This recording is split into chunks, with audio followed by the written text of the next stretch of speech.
maka wajib bangkit melawannya. Kecuali tentu saja bagi mereka yang bermental budak.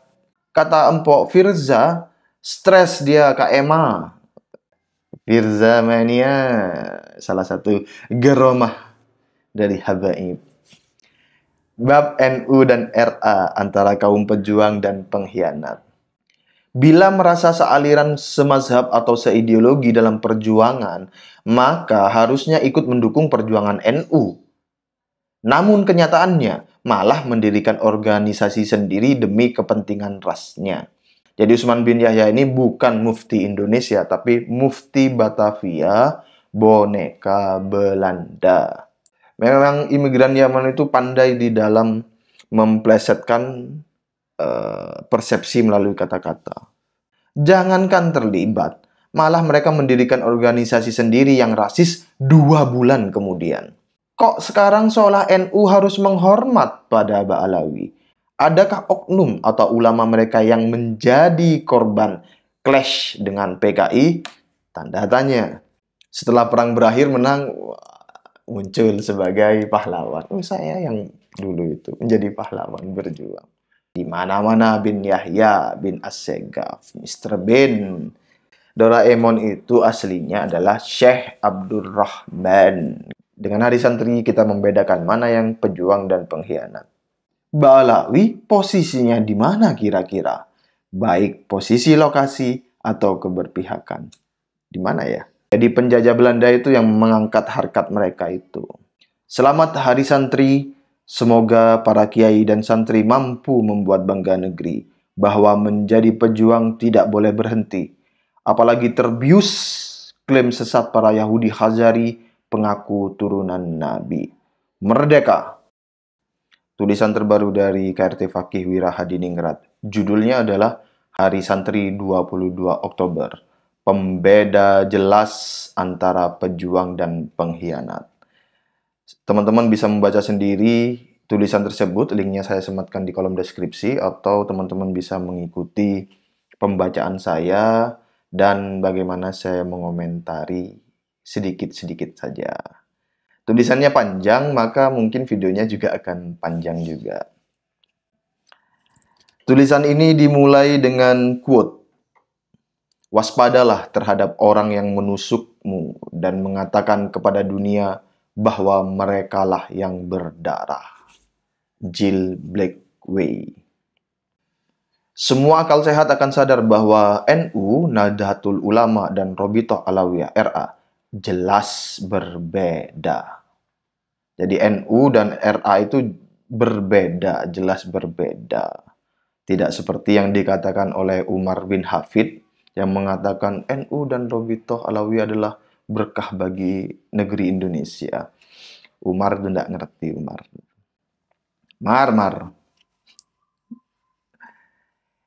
NU didirikan untuk Islam, sedangkan RA untuk ras. Tentu saja yang dimaksud adalah ras Ba'alawi, atau lebih dikenal Habaib imigran Yaman, yang secara genetik YDNA adalah bukan orang Arab, namun Yahudi Kaukasus. Bagi teman-teman yang belum mengikuti isu ini, kami ulangi informasinya bahwa Habib itu bukan cucu Nabi dan bukan orang Arab, tetapi mereka adalah Bani Ubed dan orang Yahudi Kaukasus. Jadi bukan zuriat Rasul mereka itu. Saya lanjutkan, Yahudi Kaukasus atau Khazaria ini adalah Yahudi yang bukan keturunan dari Nabi Ishak bin Ibrahim alaihissalam. Sekali lagi harus dijelaskan, mereka adalah bangsa lain yang mencangkok ke agama Yahudi dan berikutnya ingin mengakuisisi Yahudi itu sendiri. Polanya sama, di mana-mana mereka itu mencangkok kemudian ingin mengakuisisi apa yang dicangkok. Ya kayak makam, nasab, silsilah begitu juga. Sejarah bangsa Indonesia mencangkok-cangkokkan diri mereka ke pahlawan-pahlawan Nusantara, makam Nusantara. Lihat aja polanya, perhatikan. Dipetakan saja. Selain yang masih murni ber-YDNA-G, sebagian berdiaspora pernikahan dengan ras lain, sehingga banyak haplogrup YDNA yang kini mendiami Israel dengan gerakan Zionismenya. Di Israel, mereka juga rasis kepada Yahudi asli keturunan Ibrahim. Jadi sesama, tanda kutip sesama Yahudi, mereka Yahudi palsu. Nah, itu rasis kepada Yahudi yang asli. Itu linknya tersemat dari Republika. Lucunya, mereka di Nusantara mengaku sebagai bagian dari bangsa Arab, malah keturunan Nabi Shallallahu Alaihi Wasallam. Dan lebih ironis, melakukan kapitalisasi nasab palsunya tersebut. Kenapa penulis berani mengatakan palsu? Karena satu, kekosongan dalam kitab nasab selama 550 tahun. Dua, kerancuan akan bukti sejarah terhadap klaim moyang mereka. Tiga, ketiadaan isbat dari nakobah pencatat nasab Nabi Shallallahu Alaihi Wasallam, terutama dari negara asal leluhurnya, yaitu Yaman dan Irak. Jadi dari Yaman sendiri itu belum ada mengeluarkan isbat untuk para habaib imigran Yaman itu. Yang keempat, kegagalan kronis tes DNA dengan keluarga besar Alawiyyin yang asli, baik Al-Hasani atau Al-Husaini internasional. Kesimpulannya, mereka adalah Alawiyyin palsu atau abal-abal. Narasi ini harus tegas dan jelas sebelum mereka mampu membuktikan 4 hal di atas. Karena kejahatan klaim nasab Nabi ini bukanlah kejahatan biasa, namun kejahilan luar biasa terhadap kesucian agama Islam dan nabinya yang sangat dimuliakan. Apalagi kapitalisasi nasab yang dilakukan diiringi dengan kebiadaban di luar akal sehat lainnya, seperti pembelokan sejarah dan pemalsuan makam-makam leluhur Nusantara. Link YouTube tersemat. Sebagai putra-putri Nusantara yang sejarahnya sedang dirampok, maka wajib bangkit melawannya. Kecuali tentu saja bagi mereka yang bermental budak, inlander, atau mati akal sehatnya. Ibaratnya, ada tamu mau jadi maling di rumah kita, kok malah dimuliakan. Kata Empok Firza, stres dia Kak Emma. Ini pola komunikasi, pola ungkap KRT Fakih gitu. Ada lucu-lucunya. Firza mania, kata Bung Lubis dan TIJ. Firza mania, salah satu geromah dari habaib. Bab NU dan RA antara kaum pejuang dan pengkhianat. NU didirikan tahun 1926 oleh banyak ulama Nusantara yang bermental pejuang dan anti penjajahan. Dan catat, apabila ada klaim oknum Ba'alawi bilang mereka terlibat, maka sebutkan siapa Habib yang ikut di dalam deklarasi pendirian NU. Tentu saja jawabannya nihil. Link tersemat dari gramedia.com. Selain pendirian NU 1926, ada peristiwa bersejarah lainnya dalam perjuangan kemerdekaan, yaitu Sumpah Pemuda 28 Oktober 1928. Ini kronologi ini penting ya untuk dicermati. Dari kronologi data-data ini nanti akan menceritakan sebuah cerita, akan mengungkapkan sebuah cerita dan makna. Bila merasa sealiran, semazhab atau seideologi dalam perjuangan, maka harusnya ikut mendukung perjuangan NU. Namun kenyataannya malah mendirikan organisasi sendiri demi kepentingan rasnya. Bukannya melebur, malah eksklusif dan cenderung rasis. Buktinya, tanda tanya, baca 2 fatwa dari Mufti Batavia Boneka Belanda, Usman bin Yahya. Jadi Usman bin Yahya ini bukan Mufti Indonesia, tapi Mufti Batavia Boneka Belanda. Memang imigran Yaman itu pandai di dalam memplesetkan persepsi melalui kata-kata. Mufti Batavia diganti jadi Mufti Indonesia. Bukan, Usman bin Yahya adalah Mufti Batavia Boneka Belanda. Terkait hukum kafa'ah dalam pernikahan yang rasis dan mengharamkan pemberontakan pada penjajah Belanda, fatwa rasis di atas akhirnya memicu konflik keras dengan sesama imigran Timur Tengah yang awalnya bersatu dalam Jamiatul Khair. Namun akhirnya pecah dan mendirikan Al-Irsyad, Konflik Ba'alawi dan Al-Irsyad ini mengakibatkan pertumpahan darah di berbagai tempat. Jadi sesama imigran Yaman, khususnya Ba'alawi itu dulu pernah terjadi pertumpahan darah di berbagai daerah. Kalau tidak salah ingat itu di tahun 1930. Mereka itu bertikai, ini seingat saya ya, nanti tolong dievaluasi ya. Bertikai mulai tahun 1906 kalau tidak salah sampai 1942. Panjang sekali mereka itu, ribut terus. Atau 1916 sampai 1942. Ya itu. Lama sekali itu mereka itu. Memang penyakit-penyakit bangsa Ba'alawi itu. Dan kisah imigran bersaing di bawah dominasi kolonial Belanda ini terjadi di banyak era sebelumnya. Termasuk bisa dibaca pada tulisan berikut ini, di mana pribumi menjadi budaknya, terutama di Batavia.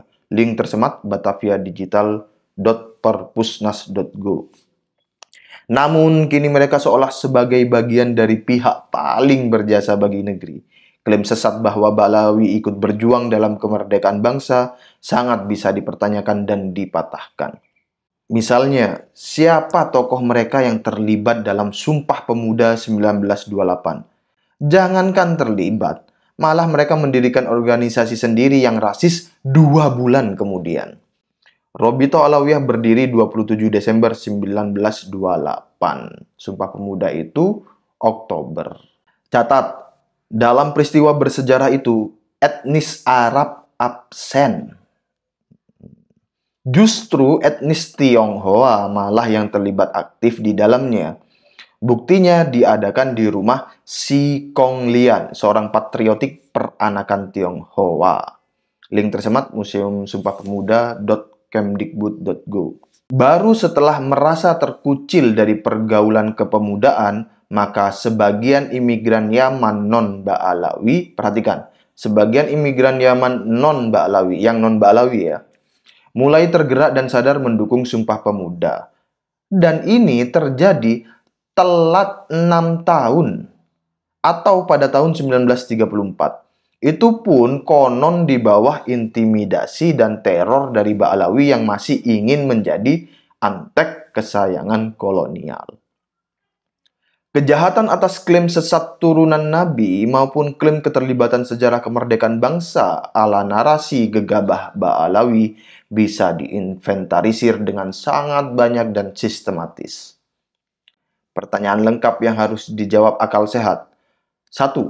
Dalam posisi di pihak mana Mufti Batavia, Utsman bin Yahya berpihak dengan fatwa sesatnya terkait pernikahan rasis dibungkus kafa'ah dan haram memberontak pada kolonial, tanda tanya. Pro kemerdekaan atau penjajah, tanda tanya. 2. Adakah deklarator NU dari Ba'alawi, tanda tanya. Kok sekarang seolah NU harus menghormat pada Ba'alawi? Dan kastanya seolah di atas ulama-ulama NU asli pribumi Nusantara. 3. Di mana posisi Ba'alawi dalam Sumpah Pemuda 1928? 4. Di mana posisi Ba'alawi dalam resolusi jihad NU dalam menghadapi invasi sekutu 1945? Tanda tanya. Adakah ulama-ulama mereka jadi tokoh pergerakan yang ikut berjuang? Atau menjadi korban di garis depan? Tanda tanya. Ada apa tidak? 5. Di mana posisi Ba'alawi ketika menghadapi agresi 1? Saya ulangi, di mana posisi Ba'alawi ketika menghadapi agresi militer 1 dan 2 dari Belanda? Adakah mereka menjadi tokoh pejuang di dalamnya? 6. Dan di mana posisi mereka ketika menghadapi pengkhianatan PKI baik tahun 1948 dan 1965? Adakah oknum atau ulama mereka yang menjadi korban clash dengan PKI? Tanda tanya. Tentu saja kita tidak boleh lupa siapa ketua umum PKI, yaitu DN Aidit yang Ba'alawi ataupun Fahrul dan Sofyan Barakbah. Terlebih yang sudah pernah kami ulas bahwa tokoh-tokoh komunis di Yaman justru dari keluarga Ba'alawi sendiri. Kalau mengingat ceramah Kiai Imad di beberapa bulan yang lalu, Di mana Habib Balawi itu? Ngumpet di rok istrinya sendiri. Yang lain perang, mereka ngumpet di rok istrinya sendiri. Tentu itu bahasa sindiran, sinisme, metafor ya. Tak terlihat mereka di mana mereka. Oh, ternyata di rok istrinya sendiri. Setelah perang berakhir menang, muncul sebagai pahlawan. Oh, saya yang dulu itu menjadi pahlawan berjuang. 7. Lalu klaim bahwa Sultan Hamid Al-Ghadri adalah bagian dari Ba'alawi yang diklaim sebagai pencetus lambang Garuda adalah klaim sepihak dan terlalu gegabah. Mengapa? Masuk ke 8. Benarkah marga Al-Ghadri adalah Ba'alawi? Tanda tanya. Coba ditelusuri, adakah marga ini di Yaman? Coba dirunut, amaliyah tradisinya selama ratusan tahun lebih dekat ke ulama Nusantara atau ulama Ba'alawi. Yang terakhir, coba dites YDNA. Apakah marga ini berhaplogrup sama dengan Ba'alawi dari marga lainnya seperti Assegaf atau bin Yahya misalnya, dalam kurung, yaitu dua marga yang mencoba mencaplok nasab Mataram Islam. Di mana-mana bin Yahya, bin Assegaf, Mr. Bin, Doraemon juga di Ba'alawisasi nanti. Saya belum naikkan ya video dari TIJ, itu lucu banget.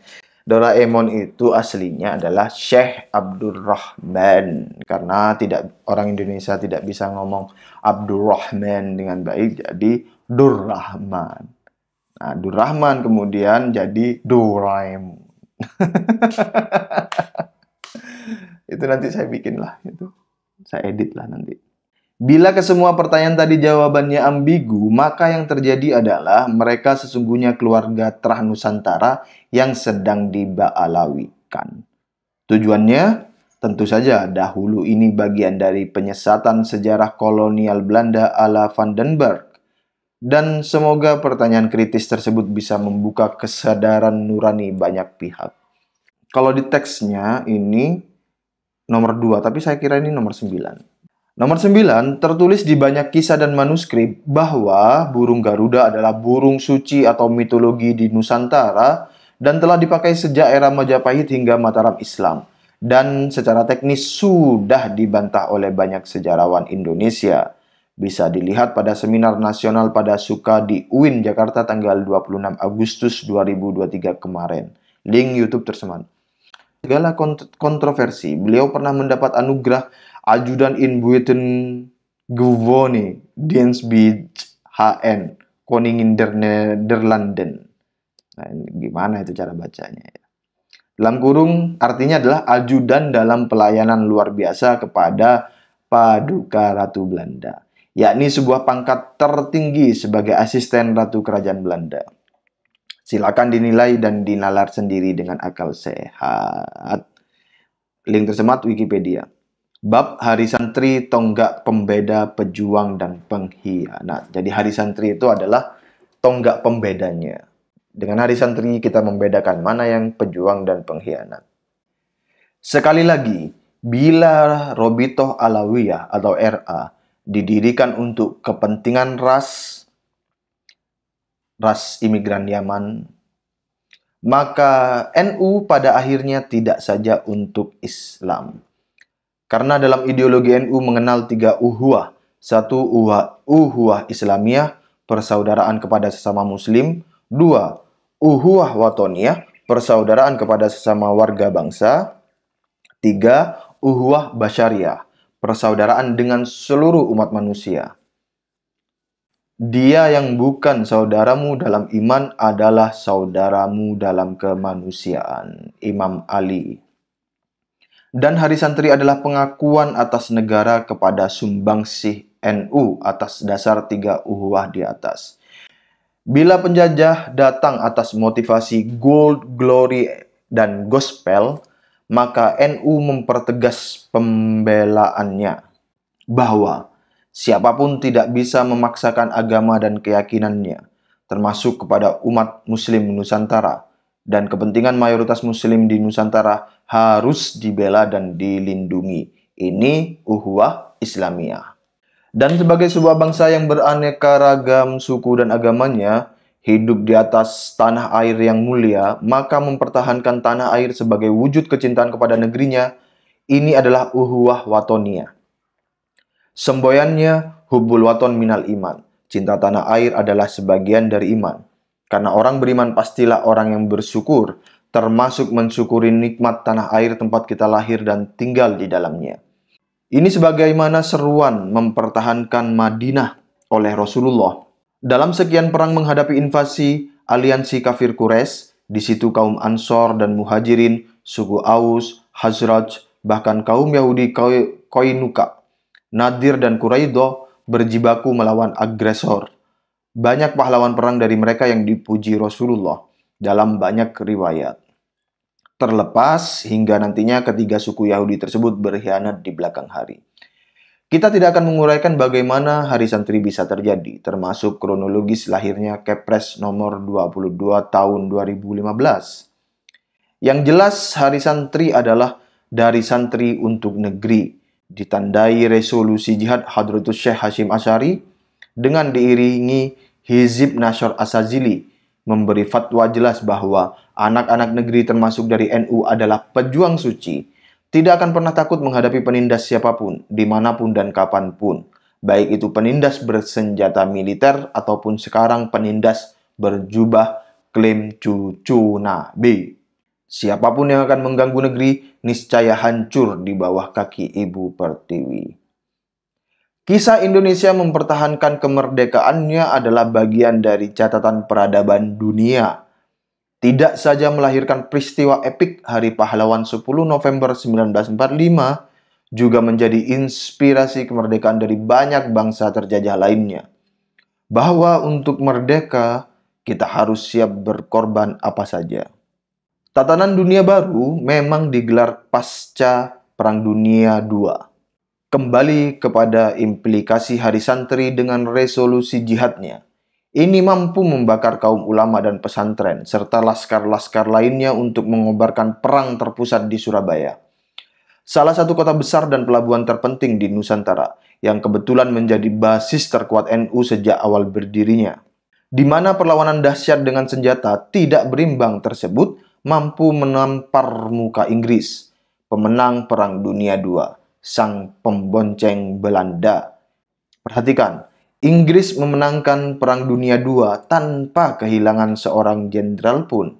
Lawannya tidak main-main, pasukan monster Nazi Jerman dan fasis Italia. Namun, di negeri antah berantah, di timur jauh bernama Nusantara, mereka justru kehilangan dua orang jenderalnya, Malabi dan Simons. Peristiwa ini sangat menampar militer Inggris sepanjang masa dan mereka berusaha membalasnya dalam konfrontasi di Sabah, Sarawak. Dua jenderal ditukar dua negara bagian Malaysia. Link tersemat historia.id. Penulis jadi ingin bertanya, di peristiwa tersebut, Ba'alawi posisinya di mana kira-kira? Baik posisi lokasi atau keberpihakan. Apakah sedih? Ataukah justru senang mendengar mantan majikannya mau datang, yakni Belanda yang dahulu memfasilitasi kapal angkut, gaji, tempat tinggal, pekerjaan, jabatan, bahkan warga elit di atas pribumi ketika mau datang menjajah lagi. Ba'alawi posisinya di mana kira-kira? Baik posisi lokasi atau keberpihakan. Di mana ya? Penjajah Belanda memang yang mengangkat harkat mereka. Jadi penjajah Belanda itu yang mengangkat harkat mereka itu. Dari warga dari negara termiskin di Jazirah Arab yang masih melarat hingga kini, menuju negeri makmur, subur, dan dihormati walau dengan klaim palsunya sebagai turunan Nabi. Sungguh suatu anomali di tengah gelombang badai ironi. Namun, itulah kisah Yahudi Hazari yang mengaku turunan Nabi. Antek kolonial penjajah negeri, kaum Gali yang mengaku banyak datuknya jadi wali. Tiap malam bisa mi'raj 70 kali atau memadamkan neraka api, sebab mereka kunci surga dan syafaat Nabi. Selamat Hari Santri, semoga para kiai dan santri mampu membuat bangga negeri, bahwa menjadi pejuang tidak boleh berhenti. apalagi terbius klaim sesat para Yahudi Khazari pengaku turunan Nabi. Merdeka! Wassalam, salam sejahtera dan rahayu Nusantaraku. KRT Fakih Wirahadiningrat. Terima kasih. Wassalamualaikum warahmatullahi wabarakatuh.